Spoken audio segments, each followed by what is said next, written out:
ওই আকাশের চন্দ্র কে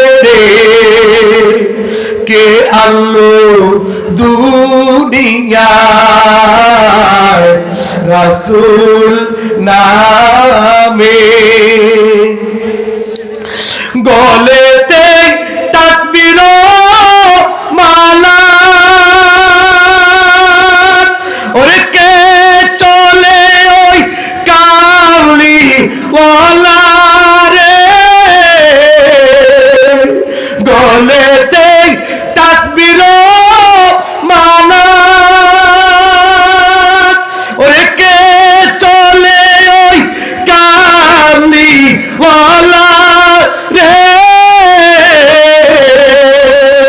ওরে আমার বুকে দরগা তলায় ওরে আমার বুকে দরগা তলায় তারে ডেকে নিয়ে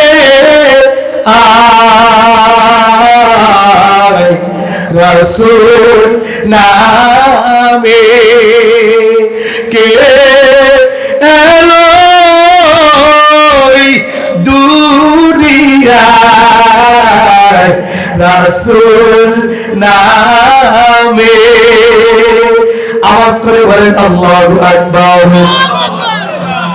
এইবার আব্দুল্লাহ যখন নবীজির কাছে বর্ণনা দেন নবীজি আব্দুল্লাহকে ডাক দেয়া বলে আব্দুল্লাহ টেনশনের কোনো কারণ নাই, চিন্তার দরকার নেই। আসহাবে সুফফা আছে যেই জায়গার মধ্যে আসহাবে সুফফা দিনের তালিম শিখে ওই আসহাবে সুফফাদের কাছে থাকতে শুরু করো।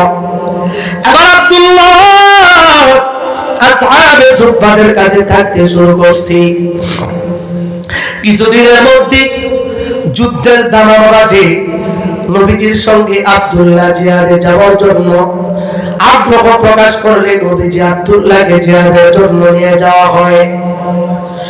জিহাদ চলতেছে, নবীজি যুদ্ধ করতেছে। হঠাৎ আব্দুল্লাহ অসুস্থ হয়ে গেছে। এই বাবা অসুস্থ, আল্লাহ তাআলার দান, আবার সুস্থতাও আল্লাহ তাআলার দান। বান্দা কখন অসুস্থ হয়ে যাবে কেউ বলতে পারে না, আবার বান্দা কখন অসুস্থতা থেকে সুস্থ হয়ে যাবে কেউ বলতে পারে না। হযরত আইয়ুব পয়গম্বরকে আল্লাহ তাআলা রোগ দিয়েও পরীক্ষা নিছেন। হযরত আইয়ুব পয়গম্বরের সারা শরীর অসুস্থ। হযরত আইয়ুব পয়গম্বর আল্লাহ তাআলাকে বলছে, আল্লাহ আমাকে রোগের কষ্ট থেকে আমাকে মুক্তি দাও, শয়তানের ওয়াসওয়াসা থেকে আমাকে হেফাজত করে নাও। আল্লাহ পাক রব্বুল আলামিন হযরত আইয়ুব পয়গম্বরকে যখন সুস্থ করার ইচ্ছা করলেন, আল্লাহ তাআলা বললেন উরকুদ বিরিজিলিক হাদা মুগতাসালুন বারিদুন ওয়া শারাব। আইয়ুব পয়গম্বর একটা কাজ করো, জমিনের মধ্যে পাও দ্বারা আঘাত করো। জমিনের মধ্যে পাও দ্বারা আঘাত করার পরে সেখান থেকে পানি বাহির হয়ে আসবে। পানি বাহির হইলে ওই পানি দিয়া গোসল করো, ওই পানি পান করো। ওই পানি দিয়া গোসল করলে, পানি পান করলে তুমি সুস্থ যুবকে পরিণত হয়ে যাইবা। হযরত আইয়ুব পয়গম্বর আল্লাহ তার হুকুম অনুযায়ী জমিনের মধ্যে আঘাত করলেন। ওই জায়গা থেকে পানি বাইর হয়ে আসছে। হযরত আইয়ুব পয়গম্বর পানি পান করলেন, গোসল করলেন, সাথে সাথে যুবক মানুষের সুস্থে পরিণত হয়ে যায়। হযরত আব্দুল্লাহ অসুস্থ হয়ে গেছে, এমন অসুস্থ ভীষণ জ্বর। আব্দুল্লাহর অবস্থা তেমন ভালো না। নবীজিকে খবর দেওয়া হয়, নবী গো আপনার আব্দুল্লাহ তো তেমন শরীরটা ভালো না, নবী আমার। আবার নবীজি আব্দুল্লাহর কাছে আসলেন। আব্দুল্লাহর কাছে আসার পর এই বাবা খুব ভালো করে বুঝেন, নবীজি আব্দুল্লাহকে নবীজির কোলের মধ্যে মাথাটা রাখলেন। আল্লাহু আকবার। নবীজির কোলের মধ্যে মাথাটা রাখলেন, নবীজি আব্দুল্লাহর চেহারাটার দিকে তাকায়, আব্দুল্লাহ সরাসরি নবীজির চেহারা মোবারকের দিকে তাকায়। নবীজি আব্দুল্লাহর চেহারার দিকে তাকায়, আব্দুল্লাহ নবীজি চেহারা মোবারকের দিকে তাকায়। এই বাবা কার ভাগ্য আছে নবীজির বুকের মধ্যে, নবীজির কোলের মধ্যে মাথা রাখিয়া নবীজির চেহারা মোবারকের দিকে তাকাইবি? কপাল লাগে কপাল। নবীজি যখন দেখলেন আব্দুল্লাহর অবস্থা ভালো না, আব্দুল্লাহ মনে হয় আর বাঁচবে না। নবীজি যখন দেখলেন আব্দুল্লাহ বাঁচবে না, এমন সময় নবীজি তাকায় দেখে একটু পরে আব্দুল্লাহ নবীজির কোলের মধ্যেই দুনিয়া থেকে বিদায় হয়ে যায়। আল্লাহু আকবার। নবীজি চিন্তা করলেন, নবীজি চিন্তা করে দেখলেন আব্দুল্লাহর এই জায়গার মধ্যে বাবাও নাই, আত্মীয় স্বজন বন্ধু বান্ধব কেউ নাই, কেউ নাই। এই বাবা আমরা তো কোন জায়গার মধ্যে মারা যাইব আমরা কেউ বলতে পারি না। কত মানুষ বিদেশের জমিনের মধ্যে মারা যায়, কত মানুষ রাস্তাঘাটে অ্যাক্সিডেন্টে মারা যায়, কত মানুষ কাজের মধ্যে গেলে মারা যায়, অনেকে ঘরের মধ্যেও মারা যায়, অনেকে মসজিদের মধ্যে সিজদারত অবস্থায় মারা যায়, অনেকে আগুনে পুড়ে মারা যায়। এই বাবা আগুন তো আল্লাহ তাআলার সৃষ্টি, তবে আল্লাহ পাক রব্বুল আলামিন আগুন দিয়া বান্দাকে পরীক্ষা করে। এই যে দেখছেন আমেরিকার মধ্যে কেমন আগুন লাগছে বাবা, যত ক্ষমতাবান হয় আল্লাহ তাআলা বুঝাই দিতে চায় আমি আল্লাহ তাআলার মতন ক্ষমতাবান পৃথিবীর বুকে আর কেউ নাই। কথা বলেন ঠিক কি না? আল্লাহ তাআলা যখন বান্দাদেরকে ছাড় দেয়, সুযোগ দেয়, কিন্তু যখন নাফরমানির মাত্রা, জিনা ব্যভিচারের মাত্রা, অন্যায় জুলুমের মাত্রা বান্দা যখন ছায়া যায়, তখন আল্লাহ তাআলা আর সহ্য করে না, ওই জায়গার মধ্যে আযাব নাযিল করে। কথা বলেন ঠিক কি না? এটার প্রমাণ আমেরিকার আগুন। কথা বলেন ঠিক কি না? হাজার হাজার ফায়ার সার্ভিস লাগাই দিয়েও আগুন নিভাইতে ক্ষমতা কার? আল্লাহ।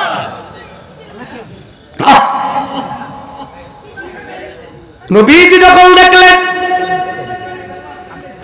আব্দুল্লাহ মারা গেছে, আব্দুল্লাহ আত্মীয় স্বজন কেমন নাই, এই জায়গার মধ্যে একজন অভিভাবক, নবী নিজে অভিভাবক। আবার নবীজি সাহাবায়ে কেরামদেরকে বললেন, ও আমার সাহাবারা একটা কাজ করবা, আব্দুল্লাহকে কাফন দাফনের ব্যবস্থা করো, গোসলের ব্যবস্থা করো। সাহাবায়ে কেরাম আব্দুল্লাহর জন্য গোসলের ব্যবস্থা করলেন, কাফনের ব্যবস্থা করলেন। এখন জানাজা পড়াবে, জানাজার নামাজটাকে পড়াবে। আমাদের জানাজার নামাজকে পড়ে আমরা জানি না। ওই বাবা অনেকের সন্তান ঠিক মতো নামাজ পড়ে না, পেশাব করার পরও ঢিলা কুলুপ নেয় না, নিজের সন্তান নিজের জানাজার নামাজ পড়াবে। বহুত ফ্যামিলির মধ্যে এমন যোগ্যতাবান সন্তান নাই। কথা কয় না? একটাবার চিন্তা করে দেখো, এই জীবনে সন্তানের জন্য কত কিছুই না করলাম। সন্তানের জন্য টাইলস করা সুন্দর বাড়ি সাজাইলাম, বিদেশ কামায় কামায় কামায় কামায় সন্তানকে বড় করলাম।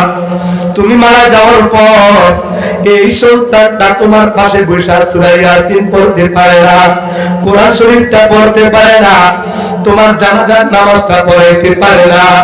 তাহলে এই তোমার সন্তানটা কোন উপকারে আসলো? একটা বার চিন্তা করে দেখো বাবা, এই জীবনটা কেমন পরিবর্তন করার দরকার। কার কখন কোথায় মরণ হবে, কোন জায়গার মধ্যে তার জানাজা হবে, কোন গুরুস্থানের মধ্যে তাকে মাটি দেওয়া হবে, কোন গুরুস্থানের বাদ দিয়ে তাকে দাফন দেওয়া হবে, আজ পর্যন্ত আমরা কেউ জানি না। কোন বাজারের কাপড়ের কাপড় দিয়ে তাকে কাপড় দেওয়া হবে, আজ পর্যন্ত আমরা কেউ জানি না। এই জন্য বাবা নবীজি চিন্তা করলেন আব্দুল্লাহর অভিভাবক আমি নিজে। এবার নবীজি নিজেই আব্দুল্লাহর জানাজার নামাজ পড়াইলেন।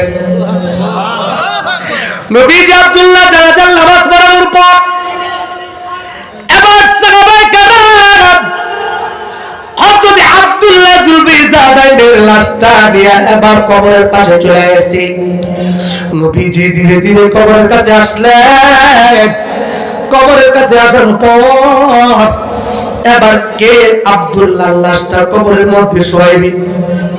আমাদের গ্রামের মধ্যে, এই যে আপনাদের গোরস্থানের মধ্যে অনেকে কবরের মধ্যে লাশ শোয়ায়, অনেক আছে ঠিক মতো নামাজই পড়ে না, কথা হয় না।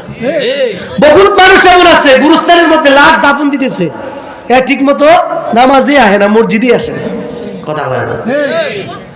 এই জন্য ভালো মানুষের হাতে আপনার দেহটা শেষ রাখা রাখবে। এমন একটা জায়গা, যে জায়গার মধ্যে খাট নাই, পালন নাই, বিছানা নাই, বন্ধু নাই, বান্ধব নাই, আপন নাই, পাতি নাই, ফ্যান নাই, কিছুই নাই, আসেনি, কথা হয় না। কবর মাটির ঘর, যে ঘরের মধ্যে বাবা বিছানা নাই, পালন নাই, ঘাট পালন নাই, বাতি নাই, এমন একটা ঘরের মধ্যে রেখে আসবি। কে শেষ সোয়ান শোয়াইবে? নবীজি কবরের মধ্যে নেমে গেছে। সাহাবায়ে কেরাম কাঁদে, হায় গা এত সুন্দর দৃশ্য। নবীজির কোলের মধ্যে মারা গেছে। 2 নাম্বার, নবীজি নিজে আব্দুল্লাহ জানাজা দিছে। 3 নাম্বার, নবী নিজেই আব্দুল্লাহ লাশটা কবরের মধ্যে রাখছে। এই জন্য বাবা, আমাদের কার কখন কোথায় মরণ হয়ে যায় আমরা জানি না। আমাদের মারা যাওয়ার আগে আগে আমাদের কিছু ঈমান দরকার, আমল দরকার, ভালো কাজ দরকার।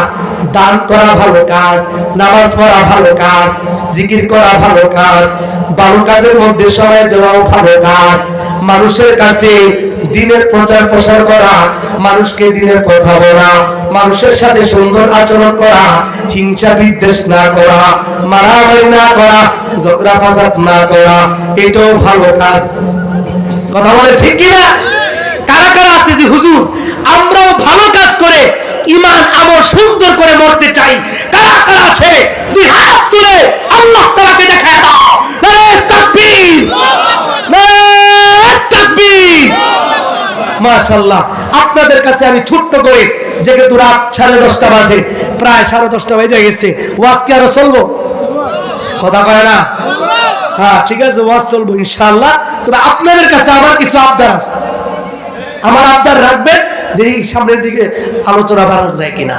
কারা কারা আছেন যে হুজুর ইনশাআল্লাহ এই যে অত্র মসজিদের পাশে গোসলখানা, বাথরুম আর কি কি যেন কাজ চলতেছে, আসেননি কোনো ভাই যে হুজুর আজকের এই মাহফিলে আপনার হাতে আমি 50,000 টাকা দিতে চাই নির্মাণ কাজের জন্য, গোরস্থানে বিভিন্ন কাজ থাকে, অনেক গরিব মানুষ থাকে, তার কাপড় দামনের ব্যবস্থা করতে হয়, হ্যাঁ এরকম হইতে পারে।